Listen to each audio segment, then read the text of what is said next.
Hello বন্ধুরা, আমি অনির্বাণ, তোমাদের friendly gardener, and welcome back to another video. বন্ধুরা, আজকে এমন একটা ফুল গাছ নিয়ে কথা হতে চলেছে। 12 মাস এই ফুল কম বেশি কিন্তু দেখতে পাওয়া যায়।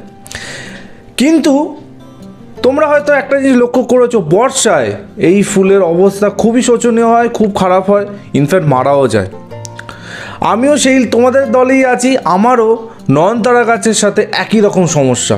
এবার যারা প্রথম থেকে আমার ভিডিও ফলো করছো, জানি ইদানিং অনেক নতুন বন্ধু আমাদের এই ছোট্ট পরিবারে যুক্ত হয়েছো।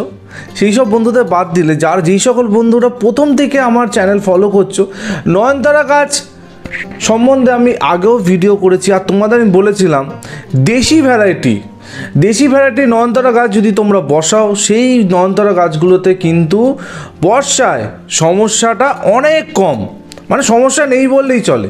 কিন্তু যদি তোমরা হাইব্রিড ভ্যারাইটি নয়নতারা বসাও, মানে যেই গাছগুলো তোমরা এখন পর্দায় দেখছো, এই হাইব্রিড ভ্যারাইটি নয়নতারা গাছগুলো যদি তোমরা বসাও, প্রচুর সমস্যা হতে পারে। যেমনটা দেখো, এইটা আমার এই নয়নতারা গাছটার অবস্থা, কারেন্ট কন্ডিশন দেখো খুবই খারাপ, খুবই শোচনীয়। কিন্তু তাও চেষ্টা করে যাচ্ছি গাছটাকে যদি একটু সুস্থ সবল করে তুলতে। আমার অনেকগুলো নয়নতারা গাছ ছিল, যেমনটা আমি বললাম, সব মারা গেছে বর্ষায়। হ্যাঁ, আমারও মারা গেছে, লোকানোর কোনো ব্যাপার না। হ্যাঁ, আমারও নয়নতারা গাছ মারা গেছে। তাই বলে দুঃখ পাওয়ার কিছু নেই যে আবার অপেক্ষা করব, মানে গরমের সিজনে নয়নতারা বসাবো, সেরকম কোনো ব্যাপার না। নয়নতারা গাছের চারা সব সিজনে পাওয়া যায়। যেমনটা শীতের নয়নতারা গাছ অলরেডি বিভিন্ন নার্সারিতে চলে এসেছে। আমিও অনেক কষ্টে, সত্যি অনেক কষ্টে কিছু চারা পেয়েছি। কিছু চারাই এনেছি, সেইগুলো তোমাদের আমি ফার্স্ট পটিং করে অবশ্যই দেখাবো। আর একটা কথা আমি তোমাদের ভিডিও শুরু করার আগে বলছি, দেখো এখানে আমি মাত্র 4টে চারা কিনেছি, কারণ আমার ক্যাপাসিটি কিন্তু 4টে চারাকে আমি ভালোভাবে যত্ন করতে পারবো। এই কথাগুলো আমি অনেক আগে তোমাদের বলেছিলাম, আবারও আজকে বলছি, কাউকে দেখে কপি করতে যাবে না। তুমি নিজে আগে চিন্তা করো যে তুমি কতগুলো গাছকে পরিচর্যা করতে পারবে সঠিকভাবে। কারোর ক্যাপাসিটি 50, কারোর ক্যাপাসিটি 100 চারা হতেই পারে, 100 গাছ সে করতেই পারে। কিন্তু তুমি কি পারবে? এটা নিজেকে প্রশ্ন করো। দেখো, আমার ক্যাপাসিটি আমি জানি, আমি সব রকম ফুল গাছ করব। আমি তাই জন্য অল্প অল্প করে অনেক ধরনের ফুল গাছ করার চেষ্টা করছি এই সিজনে। কাউকে কিন্তু কপি করিনি। এবার এটাই হচ্ছে ব্যাপার। এবার অনেকে করো কি, অনেক গাছ বসিয়ে ফেলার পর সঠিক যত্ন তোমরা করতে পারো না, ফলে গাছগুলো মারা যায় বা নষ্ট হয়। সেরকম করতে যেও না, যতটুকু তুমি পারবে ততটুকু গাছ করো। যদি তোমার মনে হয় আমি 2টো চারা ভালো করে করতে পারবো, 2টো চারাই কেনো, 10টা চারা কিন্তু কিনতে যেও না। নয়নতারা চারাগুলো তো তোমরা দেখে নিলে কতটা সুস্থ সবল, একদম পারফেক্ট চারা আছে। আর এইখানে যে সয়েল মিক্সটা আমি তোমাদের দেখাচ্ছি, এটা হচ্ছে সেই আমার শীতের বানানো মাটিটা নিশ্চয়ই এতক্ষণে তোমরা সবাই দেখে ফেলেছো। যারা দেখোনি, ডেসক্রিপশন বক্সে চেক করো। আর আমার চ্যানেলে তো একদম প্রথমেই আছে শীতের বানানো মাটি, সেটা তোমরা ব্যবহার করতে পারো সেটা নিয়ে। আর যারা সেই মাটিটা করোনি বা তোমাদের কাছে বানানো নেই, তারা কি করবে? তারা দেখো, তোমাদের বলছি, মাটি, বালি, ভার্মিকম্পোস্ট আর কোকোপিট, এইটা দিয়ে মাটি তৈরি করো। আর এক্সট্রা কোনো খাবার এখন দিতে যাবে না। এই দিয়ে শুধু মাটি তৈরি করে গাছ বসাও। গাছ সেটেল ডাউন হলে, গাছ গ্রোথ স্টার্ট হলে, তারপর এক্সট্রা খাবার তোমরা চার্জ করবে। আর যাদের ওই মাটিটা বানানো আছে, যেরকম আমি দেখিয়েছিলাম, সেই মাটিতে নিঃসন্দেহে গাছ বসিয়ে দাও, গাছ কিন্তু ভালো হবে। এবার দেখো, এখানে আমি একটা প্লাস্টিক পট নিয়েছি, একদম ছোট, তোমার এটা সম্ভবত 2-3 ইঞ্চির পট একটা হবে। এবার এই পটটার নিচে দেখো আমি দিচ্ছি নারকলের ছোবড়া। কেন দিচ্ছি না? ড্রেনেজটা যাতে ভালো হয়। এখানে অনেকে অনেক কিছু দেয়, কেউ কাপড় দেয়, কেউ নেট দেয়, কেউ ইট ভাঙার টুকরো দেয়, অনেক কিছু দেয়। কিন্তু আমি প্লাস্টিকের টবে মেনলি নারকলের ছোবড়া দিয়ে থাকি, আমার মনে হয়েছে যেন বেশ ভালোই কাজ করে। নারকলের ছোবড়ার ওপরে আমি কী দিচ্ছি না, এটা হচ্ছে স্টোন চিপ।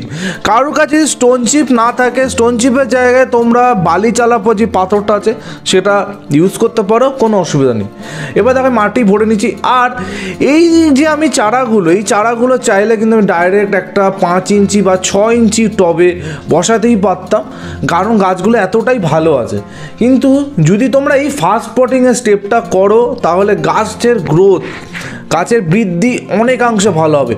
যত তোমরা টপ চেঞ্জ করে করে গাছটাকে টপ চেঞ্জ করবে, গাছ কিন্তু সুন্দর হবে, গাছ কিন্তু ভালো। তাই বলে তোমাদের বলছি না প্রচুর টপ চেঞ্জ করতে করতে করতে করতে যাও, কোনো দরকার নেই।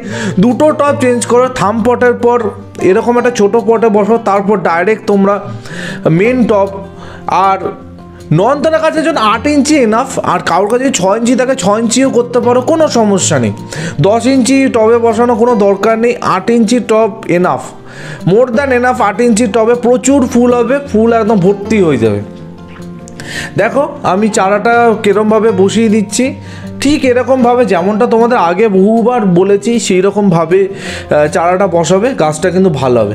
এবার তোমাদের একটা কথা আরও বলি, আমি কিন্তু আমার প্রত্যেকটা গাছ একদম স্টেপ বাই স্টেপ চারা বসানো থেকে তোমাদের ফলো নিশ্চয়ই করছো, যে আমি পরপর দেখাচ্ছি। এমন কিছু আমি করছি না যে হঠাৎ করে দেখলে কালকে আমি চারা বসালাম আর 1 সপ্তাহের মধ্যে গাছগুলো 6-7 ইঞ্চি বড় হয়ে গেল। এটা কখনোই সম্ভব না। তোমাকে ধরো যে আমি আজকে একটা ভিডিও দিই, আমি চেষ্টা করছি রোজের ভিডিও রোজ দেবো, সেটা কখনোই সম্ভব না। 1 সপ্তাহের মধ্যে গাছটা 6-7 ইঞ্চি বড় হয়ে যাবে, গাছটা 8 ইঞ্চি টবে দেওয়ার মতো হয়ে যাবে। আমার যে গাছগুলো আমি দুর্গাপুজোর সময় বসিয়েছিলাম, যে ইনকাগুলো, এইগুলো এখন সময় এসে টপ চেঞ্জ করার। খুব শীঘ্রই সেই ভিডিও পাবে, তোমরা দেখতে পাবে গ্রোথ কীরকম হয়েছে, আগের গ্রোথ আর এখন গ্রোথের মধ্যে তফাৎ।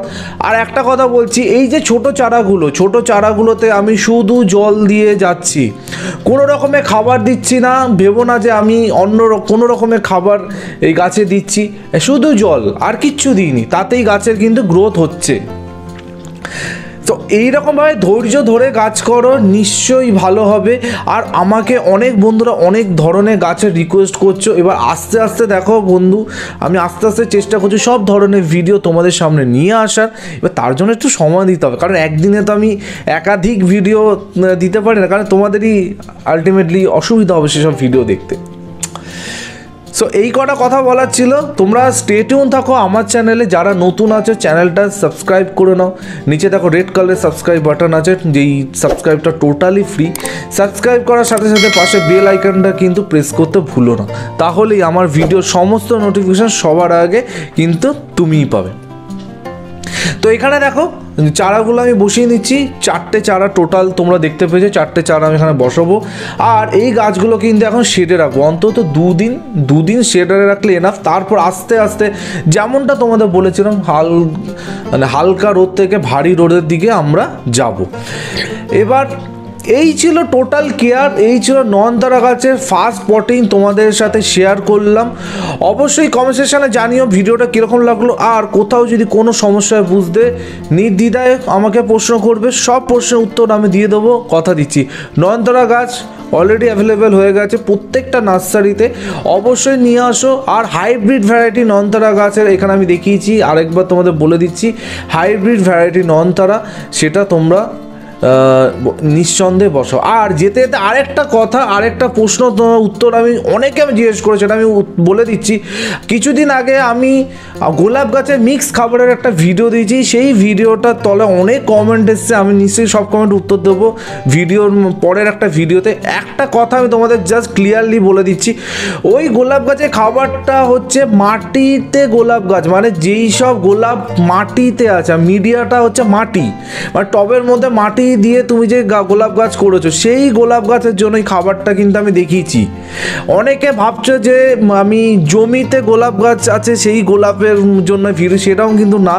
টবের মধ্যে মাটি দিয়ে যেই গোলাপ গাছ তোমরা করছো সেই গোলাপ গাছের জন্য খাবারটা দেখানো, সিন্ডারের গোলাপ গাছের জন্য কিন্তু না। আর ওই খাবারটা শুধুমাত্রই গোলাপ গাছের জন্য, অন্য কোনো গাছের জন্য কিন্তু নয়। এটা ভালো করে তোমরা বুঝে নাও, অনেকে আমাকে কমেন্ট করেছো। সো এই কটা প্রশ্নের উত্তর দিয়ে দিলাম, বাকি সব প্রশ্নের উত্তর নিশ্চয়ই তোমরা ভিডিও কমেন্ট সেকশানে করেছিলে, পেয়ে গেছো আশা রাখবো। তাও যদি তোমাদের কিছু জানতে হয় নিশ্চয়ই জানিও। সো আজকে ভিডিওটা এই পর্যন্ত। ভিডিওটা ভালো লাগলে কি করতে হয় নিশ্চয়ই তোমরা জানো, অবশ্যই ভিডিওটা লাইক করো আর বন্ধুদের সাথে একটু শেয়ার করো, তাহলেই তো আমাদের ছোট্ট পরিবারটা আস্তে আস্তে বড় হবে তোমাদের হাত ধরে। তো আমি খুব শীঘ্রই আবার একটা নতুন ভিডিও নিয়ে চলে আসবো। টিল দেন সবাই ভালো থেকো আর সবুজে থেকো। ততক্ষণের জন্য বাই বাই।